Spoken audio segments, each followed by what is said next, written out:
ನಗರದಲ್ಲಿ ಬೀದಿ ನಾಯಿಗಳ ಹಾವಳಿ ಹಾಗೂ ರಸ್ತೆ ಗುಂಡಿಗಳ ಸಮಸ್ಯೆ ತೀವ್ರಗೊಂಡಿದ್ದರೂ ಮಹಾನಗರ ಪಾಲಿಕೆ ಸೂಕ್ತ ಕ್ರಮ ಕೈಗೊಳ್ಳುತ್ತಿಲ್ಲ ಎಂದು ಪಾಲಿಕೆಯ ಸದಸ್ಯರು ಸಾಮಾನ್ಯ ಸಭೆಯಲ್ಲಿ ಅಧಿಕಾರಿಗಳ ವಿರುದ್ಧ ತೀವ್ರ ಆಕ್ರೋಶ ವ್ಯಕ್ತಪಡಿಸಿದರು. ನಗರದ ಶ್ರೀನಗರ, ರಾಮತೀರ್ಥ ನಗರ, ಗಾಂಧಿನಗರ ಸೇರಿದಂತೆ ವಿವಿಧ ಬಡಾವಣೆಗಳಲ್ಲಿ ಬೀದಿ ನಾಯಿಗಳ ಸಂಖ್ಯೆ ಹೆಚ್ಚಾಗಿದ್ದು, ನಿತ್ಯ ಸಾರ್ವಜನಿಕರು ನಾಯಿ ದಾಳಿಗೆ ಒಳಗಾಗುತ್ತಿದ್ದಾರೆ. ಮಕ್ಕಳು, ವೃದ್ಧರು ಹಾಗೂ ದ್ವಿಚಕ್ರ ವಾಹನ ಸವಾರರು ಆತಂಕದಿಂದ ಸಂಚರಿಸುವಂತಾಗಿದೆ ಎಂದು ಸದಸ್ಯರು ಸಭೆಯ ಗಮನಕ್ಕೆ ತಂದರು. ಬೀದಿ ನಾಯಿಗಳನ್ನು ಹಿಡಿಯುವ ಗುತ್ತಿಗೆ ಪಡೆದಿರುವ ಸಂಸ್ಥೆಯ ಕಾರ್ಯವೈಖರಿಯ ಬಗ್ಗೆಯೂ ಸದಸ್ಯರು ಅಸಮಾಧಾನ ವ್ಯಕ್ತಪಡಿಸಿದರು. ಸಾರ್ವಜನಿಕರಿಂದ ದೂರು ಬಂದರೂ ತಕ್ಷಣ ಕ್ರಮ ಕೈಗೊಳ್ಳದೆ 4-5 ದಿನಗಳ ಬಳಿಕ ನಾಯಿ ಹಿಡಿಯಲು ಸಿಬ್ಬಂದಿ ಬರುತ್ತಿದ್ದಾರೆ. ಬೀದಿ ನಾಯಿಗಳ ನಿರ್ವಹಣೆಗೆ ಪ್ರತಿ ವಾರ್ಡ್ನಿಂದ 2 ಲಕ್ಷದಂತೆ ಹಣ ಸಂಗ್ರಹಿಸಲಾಗುತ್ತಿದ್ದರೂ ಅದರ ಸಮರ್ಪಕ ಬಳಕೆಯಾಗುತ್ತಿಲ್ಲ ಎಂದು ಆರೋಪಿಸಿದರು. ಆರೋಗ್ಯ ಅಧಿಕಾರಿಗಳಾದ ಹನುಮಂತ ಕಲಾದಗಿ ಹಾಗೂ ಲಕ್ಷ್ಮೀ ನಿಪ್ಪಾಣಿಕರ್ ಮಾತನಾಡಿ, ಬೆಳಗಾವಿ ನಗರದಲ್ಲಿ ಸುಮಾರು 35,000 ಬೀದಿ ನಾಯಿಗಳಿದ್ದು ಪ್ರತಿದಿನ 8ರಿಂದ 10 ನಾಯಿಗಳನ್ನು ಹಿಡಿಯಲಾಗುತ್ತಿದೆ ಎಂದು ಅವರು ತಿಳಿಸಿದರು. ಬೀದಿ ನಾಯಿಗಳ ಪುನರ್ವಸತಿ ಕೇಂದ್ರ ಸ್ಥಾಪನೆಗೆ ಸ್ಥಳದ ಕೊರತೆ ಪ್ರಮುಖ ಸಮಸ್ಯೆಯಾಗಿದೆ. ಶ್ರೀನಗರದಲ್ಲಿರುವ ಕೇಂದ್ರವನ್ನ ಮುಚ್ಚುವಂತೆ ಸ್ಥಳೀಯರು ಒತ್ತಡ ಹೇರುತ್ತಿದ್ದಾರೆ. ಕೆಕೆ ಕೊಪ್ಪದಲ್ಲಿ ಕೇಂದ್ರ ಸ್ಥಾಪನೆಗೆ ಮುಂದಾಗಲು ಸ್ಥಳೀಯರಿಂದ ವಿರೋಧ ವ್ಯಕ್ತವಾಗಿದೆ. ಹೀಗಾಗಿ ನಾಯಿಗಳ ನಿಯಂತ್ರಣ ಕಾರ್ಯದಲ್ಲಿ ತೊಂದರೆ ಎದುರಾಗಿದೆ ಎಂದು ಅಧಿಕಾರಿಗಳು ವಿವರಿಸಿದರು. ರಸ್ತೆ ಗುಂಡಿಗಳಿಗೂ ಶಾಶ್ವತ ಪರಿಹಾರ ಯಾವಾಗ? ನಗರದ ರಸ್ತೆ ಗುಂಡಿಗಳ ವಿಚಾರವು ಸಭೆಯಲ್ಲಿ ಗಂಭೀರ ಚರ್ಚೆಗೆ ಕಾರಣವಾಯಿತು. ಪ್ರತಿ ವರ್ಷ ರಸ್ತೆ ಗುಂಡಿ ಮುಚ್ಚುವ ಹೆಸರಿನಲ್ಲಿ ಕೋಟ್ಯಾಂತರ ರೂಪಾಯಿ ಖರ್ಚು ಮಾಡಲಾಗುತ್ತಿದ್ದರೂ ಸಮಸ್ಯೆಗೆ ಶಾಶ್ವತ ಪರಿಹಾರ ಸಿಗುತ್ತಿಲ್ಲ ಎಂದು ಸದಸ್ಯರು ಕಿಡಿಕಾರಿದರು. ಅದೇ ರಸ್ತೆ ಅದೇ ಗುಂಡಿ ಎನ್ನುವ ಪರಿಸ್ಥಿತಿ ನಿರ್ಮಾಣವಾಗಿದೆ.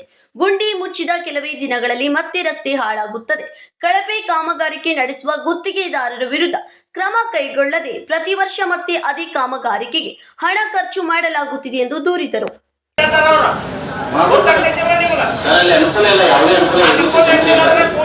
ಕಮಿಷನರ್ ಸಾಹೇಬ್ರನ್ನ ತಗೋಬೇಕು, ಇವ್ರನ್ನ ಎಜುಕೇಟೆಡ್ ಇಂಜಿನಿಯರ್ ಮತ್ತೆ ನಮ್ಮ ಇವರು ನಮ್ಮ ಪೂಜಾ ಮಹಾಪುರ ಉಪ ಮಹಾಪುರ ಗಮನಕ್ಕೆ ತರಬೇಕು. ಅದೆಲ್ಲ ಬಿಟ್ಟರೆ ಇಲ್ಲೇ ಮಹಾನಗರ ಪಾಲಿಕೆ ಕೂತು ದೂರ ತೆಗಿತಾರೆ. ಮತ್ತೆ ಈಗ ಎಷ್ಟದು ಈಗ ಅವ್ರ ವಿರೋಧ ನಮ್ಮ ರೂಲಿಂಗ್ ಪಾರ್ಟಿ ಅವ್ರನ್ನ ಅವ್ರು ಹೇಳತ್ತಾರ. ಮತ್ತೆ ಇವ್ರು ರೂಲಿಂಗ್ ಪಾರ್ಟಿ ಪರವಾಗಿ ಇದಾರೋ ಇನ್ನು ಅವ್ರ ಪರವಾಗಿ ಇದಾರೋ ಜನರ ಪರವಾಗಿ ಇದಾರೆ. ನೀವು ಸಿಸ್ಟಮ್ಯಾಟಿಕ್ ಎಬಿಸಿ ಸೆಂಟರ್ ಇಲ್ಲ, ಎಬಿಸಿ ಮಾಡಿಕೊಟ್ಟಿದ್ದಾರೆ. ಅದು ಮಳೆ ಗಾಳಿಗೂ ಸಹಿತ ಇನ್ನೊಂದ್ಸಲ ರಿಪೇರಿ ಮಾಡ್ಕೋಬೇಕಿಲ್ಲ ಸರ್. ಈಗ ಟೆಂಪರರಿ ಅಂದ್ರೆ ರಿಪೇರಿ ಮಾಡ್ಕೋಬೇಕಿಲ್ಲ. ಅದು ಅವ್ರು ಏನ್ ರಿಪೇರಿ ಮಾಡ್ತಾರೆ ಸುಮ್ಮನೆ ಚರ್ಚೆ ಮಾಡ್ಕೊಂಡು ಸಾರ್ವಜನಿಕರಿಗೆ ನಾವು ಅಲ್ಲಿ ಸುಮ್ಮನೆ ಬರ್ತೈತಿ. आप बोले थे कि ईद मिलाद और गणेश चतुर्थी के बारे में था। मेन हमारा जो ईद मिलाद का भी है, आपको सबको पता है कि पहले तो डॉग्स का मैं बोल रहा हूँ स्पेशल ये हफ्ते में स्पेशल एक मीटिंग लेके खाली डॉग शेल्टर के बारे में क्या करना, जैसा वो बोले क्या ऑब्जेक्शन आया तो क्या, और थोड़ा मैडम जो बोल रहे हैं वहाँ से में थोड़ा है हमारे शहर में क्या है, देश आजाद चाहिए लेकिन ಅದ್ರ ಬಿಟ್ಟರೆ ಮೇಡಮ್ ಒಂದು ಫ್ಯಾಕ್ಟ್ ಅದಾವ ಮೇಡಮ್. ನಮ್ಮ ಇವರು ಕಲದಗಿ ಸರ್ ಹೇಳ್ರಿ 20,000 ನಾಯಿಗಳು ಅದಾವ ಅಂತ ಹೇಳಿ, ಮೊನ್ನೆ ಡಿಸಿಸ್ ಆಗಿ 30,000 ನಾಯಿಗಳು ಅದಾವ ಅಂತ ಹೇಳಿದ್ರು. ನಾಂದ್ರೆ ಸರ್ ಇದಕ್ಕಿಂತ ಮುಂಚೆ ಇದನ್ನ ಹೇಳ್ತಿದ್ರು ಡಾಗ್ ಅವ್ರ ರಿಲೇಟಿವ್ ಇದ್ರು, ಅವ್ರು 35,000 ನಾಯಿ ಅಂತ ಹೇಳ್ತಿದ್ರು ಮೇಡಮ್.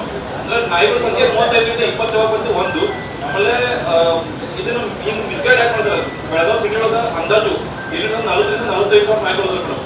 ಇವರು ಎಬಿಸಿ ಸೆಂಟರ್ ನಾವು ನಡೆಸ್ತೇವೆ ಅಂತ ಹೇಳಿ ಮಾಡ್ತಿಲ್ಲ ಮೇಡಮ್. ಇವರು ಎಬಿಸಿ ಸೆಂಟರ್ನಾಗ ದಿವಸಕ್ಕೆ 10 ನಾಯಿಗಳು ಹಿಡಿಯಕ್ಕೆ ಆಗಂಗಿಲ್ಲ ಮೇಡಮ್. ಇವ್ರಿಗೆ 2-3 ನಾಯಿಗಳು ಹತ್ತು ಸಿಗ್ತಾವ್ರಿ. ಎಬಿಸಿ ಸೆಂಟರ್ ಇಂದ ಏನು ಉಪಯೋಗ ಆಗಂಗಿಲ್ಲ ಮೇಡಮ್. ಮನುಷ್ಯರ ಜೀವನ ಏನಿಲ್ಲ ಮೇಡಮ್, ನಾಯಿಗಳ ಜೀವನಕ್ಕಿಂತ ಒಂದು ಇಂಪಾರ್ಟೆಂಟ್ ಐತಿ ಮೇಡಮ್. ಈಗ ಒಬ್ರು ನಮಗೆ ಇಲ್ಲಿ ನಮ್ಮ ಸೀನಿಯರ್ ಪ್ರೆಸಿಡೆಂಟ್ ಸಾಹೇಬರು ಹೇಳ್ತಿದ್ರು ಮೇಡಮ್, ಹೋದ ವರ್ಷದಿಂದ ಮೇಡಮ್ 16,000 ನಾಯಿ ಡಾಗ್ ಬೈಟ್ ಕೇಸಸ್ ಆಗಿ ಮೇಡಮ್ ಬೆಳಗಾವಿ ಜಿಲ್ಲೆ ಒಳಗ್ರಿ 12 ಜನ ತಿಳ್ಕೊಂಡ್ರಿ ಮೇಡಮ್. ಇದೇ ವರ್ಷ ಮೇಡಮ್ ಈಗ ಆಲ್ರೆಡಿ 2 ಜನ ಡೆತ್ ಆಗಿದ್ರು ನಮ್ಮ ಬೆಳಗಾವಿ ಜಿಲ್ಲೆ ಒಳಗೆ. ಕಳೆದ ವರ್ಷ ವಿನಂತಿದ್ದಾರೆ. ಸೊ ಅದ್ರ ಬಗ್ಗೆ ಒಂದು ಏನಾದರೂ ನಿರ್ಣಯ ತಗೋಬೇಕಂತ ಹೇಳಿ ಒಂದು ವಿನಂತಿ ಮಾಡ್ತೀವಿ ಮೇಡಮ್. ಇಲ್ಲ ಅಂದ್ರೆ ಬರುವಂತ ದಿನದಾಗ ಬೆಳವಣಿಗೆ ಇಲ್ಲಿ ಜನರು ಕಡಿಮೆ ನಾಯಿಗಳು ಹೆಚ್ಚಿಗೆ ಆಗುವಂಥದ್ದು ಸಂಭವ ಐತ್ರಿ ಮೇಡಮ್. ಇಲ್ಲ 100% ಆಗ್ತೈತ್ರಿ ಮೇಡಮ್. ಯಾಕಂದ್ರೆ ನಾಯಿಗಳು ಗ್ರೋತ್ ರೇಟ್ ಭಾಳ ಹೈ ಐತ್ರಿ ಮೇಡಮ್. ಸೊ ಹಿಂಗಾಗಿ ಜನರು ಕಡಿಮೆ ಸಿಗ್ತಾರೆ, ಆಮೇಲೆ ನಾಯಿಗಳು ಹೆಚ್ಚಿಗೆ ಸಿಗಾಚಲು ನೋಡ್ರಿ ಮೇಡಮ್. ಬೆಳಗಾವ್ ಮಹಾನಗರ ಪಾಲಿಕೆ ಇದ್ರು ಮೇಡಮ್. ಸೊ ಅದನ್ನ ಒಂದು ಸ್ವಲ್ಪ ಸೀರಿಯಸ್ ಆಗಿ ತಗೋಬೇಕಂತ ಒಂದು ವಿನಂತಿ ಮೇಡಮ್. ಮತ್ತೆ ಇನ್ನೊಂದು ಮೇಡಮ್, ಈ ಡಾಗ್ ಶೆಲ್ಟರ್ ಏನ್ ಮಾಡ್ತಾರೆ ಮೇಡಮ್, ಡಾಗ್ ಶೆಲ್ಟರ್ ಅವರು ಒಂದು ಮಾಹಿತಿ ನಮ್ಗೆ ಯಾರು ಬಂದು ಇನ್ನೂವರೆಗೂ ಹೇಳಿಲ್ಲ ಮೇಡಮ್. ನಂಗೆ ಏನು ಅನ್ಸುತ್ತೆ ಮೇಡಮ್, ಜಸ್ಟ್ ಗೌರ್ಮೆಂಟ್ ಪ್ರಿಮೈಸಸ್ ರೀ. ಫಾರ್ ಎಕ್ಸಾಂಪಲ್ ಮಹಾನಗರ ಪಾಲಿಕೆ ಕೋರ್ಟ್ ಕಂಪೌಂಡ್ ರೀ ಅಥವಾ DC ಕಂಪೌಂಡ್ ಇದ್ರೊಳಗೆ ಇರುವಂಥ ನಾಯಿಗಳು ಅಷ್ಟೇ ಶಿಫ್ಟ್ ಮಾಡಲ್ರಿ ಅವ್ರು. ಹೊರಗೆ ಸಾರ್ವಜನಿಕರ ಲೆವೆಲ್ನಾಗ ಗಲ್ಲಿ ಒಳಗೆ ಇರುವಂಥ ನಾಯಿಗಳು ಶಿಫ್ಟ್ ಮಾಡಂಗಿಲ್ಲ. ಸೊ ಅದನ್ನ ಒಂದು ಸ್ವಲ್ಪ ಅದ್ರ ಬಗ್ಗೆ ಒಂದು ಸ್ವಲ್ಪ ಕ್ಲಾರಿಫಿಕೇಶನ್ ಕೊಡಬೇಕಂತ ವಿನಂತಿ ಮಾಡ್ತೀನಿ ನಾನು. तो हमने कहा कि एक डॉग्स के बारे में बहुत सीरियस विषय है, एक दूसरी मीटिंग लो, और जैसा ईद मिलाद के बारे में focus, light, stage, cleaning, chairs, जो व्यवस्था है और लाइटिंग जो भी हमारे लास्ट टाइम में जो किए थे गाइडलाइन में जो बढ़ता है उसको जरा रोलिंग देके खत्म किया अच्छा ಪೂಜೆ ಮಹಾಪೌರರ ಈಗ ಪ್ರಸ್ತುತ ಏನಾಗಿದೆ, ನಮ್ಮಲ್ಲಿ ಈಗ ಫಂಡ್ಸ್ ಕೂಡ ಲಭ್ಯ ಇದೆ, ಆದರೆ ಜಾಗದ ಸಮಸ್ಯೆ ಮೈನ್ ಆಗಿದೆ. ಸೊ ಹಾಗಾಗಿ ಈಗ 3 ಸಬ್ ಡಿವಿಷನ್ಗಳಲ್ಲೂ ಕೂಡ ಒಂದು 20 ಗುಂಟೆ ಜಾಗಗಳನ್ನ ನಾವು ಐಡೆಂಟಿಫೈ ಮಾಡಿ ತಮ್ಮ ಕಾರ್ಪೊರೇಟ್ ಡಿಸ್ಕಸ್ ಮಾಡಿ ಒಂದು ಇದೇ ಜಾಗ ತೋರಿಸಿದ್ರೆ we will definitely build dog shelter with ABC centre. यानी सर आपका जो प्रस्ताव है नेक्स्ट मीटिंग के अंदर हम जब ले लेते हैं, नेक्स्ट मीटिंग के अंदर हम प्लान A B करके बोल के उसके ऊपर काम किया तो अच्छा रहेगा. ಮುಂದಿನ ಸಲ ಡಾಗ್ ಸಂಬಂಧ ಮೀಟಿಂಗ್ ತಗೋದಿಲ್ಲ, ಅದ ಮುಂಚೆ ಎಲ್ಲ ಮಾಹಿತಿ ರೆಡಿ ಇಡಬೇಕು. ಯಾಕಂದ್ರೆ ಆ ಮೀಟಿಂಗ್ ನಲ್ಲಿ ಮತ್ತೆ ಇದನ್ನು ತಗೊಂಡ್ ಬರ್ತೀನಿ ಅದನ್ನು ತಗೊಂಡ್ ಬರ್ತೀನಿ ಆಗೋದು ಮತ್ತೆ ಮುಂದಿನ ಸಭೆಯಲ್ಲಿ ಇದು ನಾಯಿಗಳ ಬಗ್ಗೆ ಒಂದು ವಿಶೇಷ ಮೀಟಿಂಗ್ ತಗೊಂಡು ಅದ್ರ ಬಗ್ಗೆ ಎಲ್ಲ ಮಾತಾಡೋದು.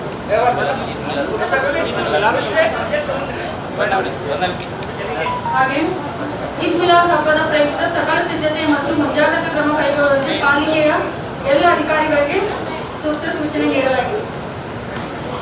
ಅನುದಾನದ ಕೊರತೆಯ ನೆಪದಲ್ಲಿ ಸಂಪೂರ್ಣ ರಸ್ತೆ ನಿರ್ಮಾಣ ಅಥವಾ ಪುನರ್ ನಿರ್ಮಾಣ ಕೈಗೊಳ್ಳದೆ ಗುಂಡಿ ಮುಚ್ಚುವ ಕೆಲಸಕ್ಕೆ ಆದ್ಯತೆ ನೀಡಲಾಗುತ್ತಿದೆ. ಇದರಿಂದ ಸಾರ್ವಜನಿಕರ ತೆರಿಗೆ ಹಣ ವ್ಯರ್ಥವಾಗುತ್ತಿದೆ ಎಂದು ಸದಸ್ಯರು ಆಕ್ರೋಶ ವ್ಯಕ್ತಪಡಿಸಿದರು.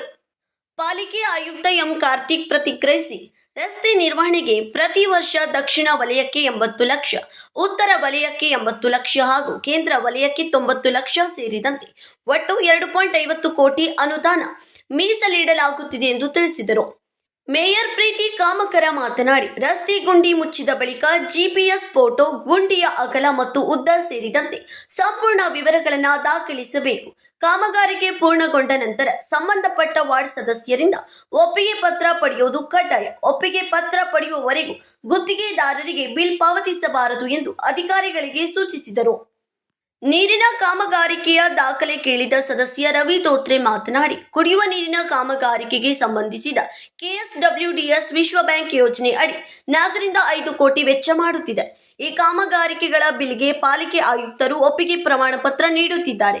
ಆದರೆ ಈ ವಿಚಾರ ಮೇಯರ್ ಹಾಗೂ ಉಪ ಮೇಯರ್ ಅವರ ಗಮನಕ್ಕೆ ಏಕೆ ತರುತ್ತಿಲ್ಲ ಎಂಬುದು ಸ್ಪಷ್ಟವಾಗಬೇಕು ಎಂದು ಪ್ರಶ್ನಿಸಿದರು. ಕೂಡಲೇ ಸಂಬಂಧಿಸಿದ ಎಲ್ಲಾ ದಾಖಲೆಗಳನ್ನು ಸಾಮಾನ್ಯ ಸಭೆಯ ಮುಂದೆ ಮಂಡಿಸಬೇಕು ಎಂದು ಆಗ್ರಹಿಸಿದರು. ಸಭೆಯಲ್ಲಿ ಉಪ ಮೇಯರ್ ಹನುಮಂತ್ ಕೊಂಗಾಲಿ, ಉಪ ಆಯುಕ್ತ ಡಾಕ್ಟರ್ ಸಿದ್ದು ಹುಲ್ಲೋಳಿ, ಉದಯ್ ಕುಮಾರ್ ತಳವಾರ್, ಲಕ್ಷ್ಮೀ ನಿಪ್ಪಾಣಿಕರ್ ಸೇರಿದಂತೆ ಅಧಿಕಾರಿಗಳು ಹಾಗೂ ಪಾಲಿಕೆಯ ಸದಸ್ಯರು ಉಪಸ್ಥಿತರಿದ್ದರು. ಅಧಿಕಾರಿಗಳು ಕಮಿಷನರ್ ಅವರಿಗೆ ನಾವು ಆದೇಶ ಮಾಡಿ ಕೊಟ್ಟ ಕೂಡಲೇ ಅವ್ರ ಜಾಗ ಹುಡುಕೇರಿ ಇಂತಲ್ಲಿ ಒಂದು ಪಾಯಿಂಟ್ ಐತೆ ಅಂತೇಳಿ ಅದನ್ನ ಪುಟ ಮಾಡಿ ಅಲ್ಲೇ ಏನಾರ ಒಂದು ಶೆಲ್ಟರು ಮತ್ತೊಂದು ಮಾಡಕ್ ಹೋಗ್ಬಿಡ್ದ ಅದು ಅಧಿಕಾರಿಗಳು ಮತ್ತೊಬ್ರಿಗೆ ಹೇಳೇ ಇರ್ತಾರೆ. ಆ ಜಾಗದವ್ರ ಇವತ್ತ ಅಲ್ಲಿ ನಮ್ದು ಜಾಗ ಕೊಡ್ಬೇಡ್ರಿ ಅಂತ ಅಲ್ಲಿ ಮಂದಿನ ಸ್ಟ್ರೈಕ್ 1 ದಿವಸ ಮುಗಿಸ್ತೀನಿ ಸ್ಟ್ರೈಕ್ ಮಾಡಕೈತಾರಂದ್ರೆ ಇದನ್ನ ನಾವು ಸಂಗೊಳ್ಳಿ ರಾಯಣ್ಣ ಸರ್ಕಲ್ದಾಗ ಅಥವಾ ಚೆನ್ನಮ್ಮದಾಗ ಈ ಶೆಲ್ಟರ್ ಮಾಡಕೈತನ ಔಟ್ಸೈಡ್ ದ ಸಿಟಿ ನಾವು ಮಾಡ್ಬೇಕು. ಯಾವುದೇ ಪ್ರಾಜೆಕ್ಟ್ ಈಗ ನೋಡ್ರಿ, ನಾವು ಒಂದು ಸಿಟಿ ಟೂರ್ ಹೋದಾಗ ಸೆಕೆಂಡರಿ ಸ್ಟೇಷನ್ಗಳನ್ನ 3 ನಮ್ಗೆ ಹುಡುಕಾಗಬಾರ್ದು. ನೀವು ಮಹಾನಗರ ಪಾಲಿಕೆ ಅವರು DC ಬರ್ರಿ, DC ಅವ್ರು ಕೊಡ್ಲಿ ಅಂತ DC ಅವ್ರ ಮುಂದೆ ಫೈಲ್ಗಳು ಬಿದ್ದಾವ್, ಯಾಕೋ ಏನೋ ಗೊತ್ತಿಲ್ಲ. ಆ DC ಅವ್ರ ಮುಂದೆ ಫೈಲ್ ಬಿದ್ದು ಅಲ್ಲೇ ಬಿದ್ದಾವ್, ಅಲ್ಲಿ ನೋಡ್ರಿ ಇಲ್ಲಿ ನೋಡ್ರಿ ಅಂತಾರ ಅವ್ರು ತಕರಾರು ಬರಾಕಿದ್ದಾವ. ಇದ್ದದ ಅಧಿಕೃತ ನಾವು ಯಾಕೆ ನಮ್ಗೆ ಏನ್ ಹೇಳ್ತೈತಿ, ಈಗ ಒಂದು ಹೈವೇ ಮಾಡಿದ್ದು, ಒಂದು ವಿಮಾನ ನಿಲ್ದಾಣ ಮಾಡಿದ್ದು, ರೈಲ್ವೆ ಸ್ಟೇಷನ್ ಮಾಡಿದ್ದು ಯಾಕೆ ಪ್ರಕಾರ ನಾವು ವಶಪಡಿಸ್ಕೊಂಡೋದು. ಈಗ ಎಲ್ಲಾ ರೋಡದಲ್ಲಿ 3 ವರ್ಷ ನಮ್ದು ಮಾಡಕ್ಕಾಗತ್ತ. ಇದು ಯಾರ ಅರ್ಚನೆ ಮಾಡತ್ತಾರೋ ಯಾವ ಇದೆ ನಿಮ್ಗೆ ನಾ ಹೇಳಂಗಿಲ್ಲ, ಅದನ್ನ ನೀವ ನೋಡ್ಕೊರಿ. ಮತ್ತು ಅವ್ರಿಗೂ ಡಿಫಿಕಲ್ಟೀಸ್ ಈಗ ಏನು ಹೇಳ್ಕೊಳತ್ತಾರ 4 ಸ್ಟೇಷನ್ಗಳನ್ನ ಈಗಾಗಲೇ ಶೆಲ್ಟರ್ ಮಾಡ್ಬೇಕಂತೇಳಿ ಅಧಿಕಾರಿಗಳು ಗೊತ್ತಾ ಮಾಡಿದ್ರು. ನಮ್ಮ ದೊಡ್ಡ ಚರ್ಚೆ ಆಗೈತಿ, ತಮ್ಮ ಮುಂಜಾಗ್ರತೆ ಧ್ವನಿ ಇದ್ರ ಅವಾಗ ಅಧ್ಯಕ್ಷರ ಅವಾಗೂ ಚರ್ಚೆ ಐತಿ, ತಾವು ಇದ್ದಾಗ ಆಗೈತಿ.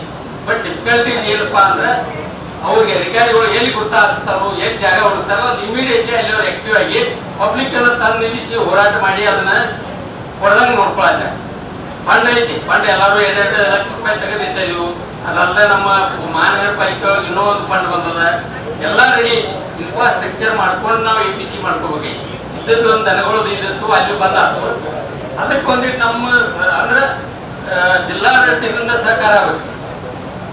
ಜಿಲ್ಲಾಡಳಿತದಿಂದ ಸಹಕಾರ, ಅದ್ರ ಜೊತೆಗೆ ನಾವು ಮಾಡಿದೀವಿ. ಜಿಲ್ಲಾಡಳಿತದಿಂದ ಸಹಕಾರ ಬೇಕು, ಸರ್ಕಾರದಿಂದ ಸಹಕಾರ ಬೇಕು. ಈ ರೀತಿ ಇದನ್ನ ಏನಾದರೂ ಒಂದು ಸೊಲ್ಯೂಷನ್ ತೆಗಿಬೇಕಂತೇಳಿ ನಮ್ದು ವಿನಂತಿ ಐತಿ. ಇದನ್ನ ಸರ್ಕಾರಕ್ಕೂ ಬರೀರಿ ಸಾಹೇಬ್ರ, ಮುಂದಿನ ದಿವಸದಾಗ ಈ ರೀತಿ ನಮ್ಮ ಪ್ರಾಬ್ಲಮ್ಸ್ ಆಗತೈತಿ ಏನು ಅನ್ನೋದನ್ನ ಬರೀರಿ. ತಾವು ಕೂಡ ಅದನ್ನ ಪೂಜೆ ಮಹಾಪೌರರು ಇದ್ರದ್ದು ಆದೇಶ ಇವತ್ತಿನಿಂದ ಮಾಡ್ರಿ. 4 ವರ್ಷ ನಾವು ಕೊಡಲಾಡ್ತಿದ್ವಿ. ಜನರ ಕಾಲದಾಗ ಒಂದು ನಾಯಿ ಹಿಡಿಯಕ್ಕೆ ಆಗಲಾರದಂತ ಕಾರ್ಪೊರೇಟರ್ ಅಂತೇಳಿ ಅವ್ರ ಮುಂದ್ಗಡೆ ನಾವು ವಿಲಂತರ ಆಗಿಬಿಟ್ಟಿವಿ. ಎಲ್ಲ ವಾರ್ಡ್ನಾಗು ನಿನ್ನ ನಮ್ಮ ವಾರ್ಡ್ನಾಗು 4 ಮಂದಿ ಉಚ್ಚನಾಯಿ ಕಡ್ದೈತಿ. ರಾಜಶೇಖರ್ ಧೋನಿ ಅವ್ರ ವಾರ್ಡ್ನಾಗು 2 ಕಡ್ದೈತಿ. ಬ್ಲ್ಯಾಕ್ ಟಿವಿ ಒಳಗೂ ಬಂದೈತಿ, ಎಲ್ಲದಾಗ ಬಂದೈತಿ. ಅದಕ್ಕೆ ದಯವಿಟ್ಟು ಎಲ್ಲ ಕಾರ್ಪೊರೇಟರ್ಗೂ ನೋವಾಗೈತಿ. ಈಗ ಮಾತಾಡೋರು ಸರಿ ಐತಿ ಸಂಗೊಳ್ಳಿ ಅವರು. ಯಾಕಂದ್ರೆ ಅಲ್ಲಿ ಜನ ನಮ್ಮನ್ನ ಫಸ್ಟ್ ಇದು ಮಾಡ್ತಾರೆ. ಮಂತ್ರಿಗಳನ್ನ, ಅಧಿಕಾರಿಗಳನ್ನ, CM ದೂಷಣೆ ಮಾಡಂಗಿಲ್ಲ. ಇಲ್ಲಿ ಇನ್ನೊಂದು ನಮ್ಮ ಇವರು ತಪ್ಪು ಹೇಳಿದ್ರು ಮಾಹಿತಿ. ಕಲಾದಿಯವರ ನೀವು ಮಾಹಿತಿ ಇಲ್ದಿದ್ರ ಏನ್ರಿ ಹೇಳ್ಬಾರ್ದ. ಈ ABC ಸೆಂಟರ್ಸ್ ಮಾಡ್ರಿ, ಮತ್ತು ಅಗ್ರೆಸಿವ್ ನಾಯಿಗಳಿದ್ರೆ ಅವ್ರು ಟ್ರೀಟ್ಮೆಂಟ್ ಮಾಡ್ರಿ, ರ್ಯಾಬಿಸ್ ರಿಸೆಪ್ಷನ್ ಕೊಡ್ರಿ, ಮತ್ತು ಡಾಗ್ ಫಿಟ್ ಸೆಂಟರ್ ಮಾಡ್ರಿ. ಇದೆಲ್ಲ ಹೊಸದು ಬಂದದ ಗೈಡ್ಲೈನ್ ಸುಪ್ರೀಂ ಕೋರ್ಟ್. ಅದನ್ನು ಓದ್ಕೊಂಡು ಯಾಕೆ ಇದು ಮಾಡಂಗಿಲ್ಲ ನೀವು? ಮಾಡ್ಬೇಕಲ್ಲ, ತಿಳ್ಕೊಬೇಕು. 15 ದಿವಸ ಅಂದ್ರೆ ಏನು ಕಡಿಮೆ ಆಗಲಿಲ್ಲ ನಿಮ್ದು ಅಧಿಕಾರ ಅವಧಿ. ವೆರಿ ನೆಕ್ಸ್ಟ್ ಚಾರ್ಜ್ ತೊಗೊಡ್ದ ಇದೇನೈತಿ ಗೊತ್ತು ಮಾಡ್ಕೋಬೇಕು. ಅದನ್ನ ತಾವು ಕಮಿಷನರ್ ಇದು ಮಾಡ್ಬೇಕು. Vinod Kolkar, KMM Kannada news, Belagavi.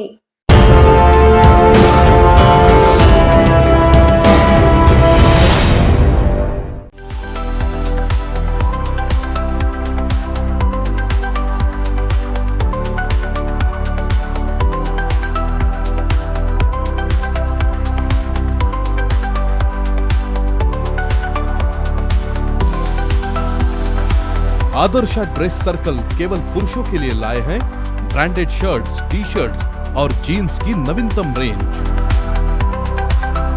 Adarsh dress circle, खड़े बाजार, बेलगावी।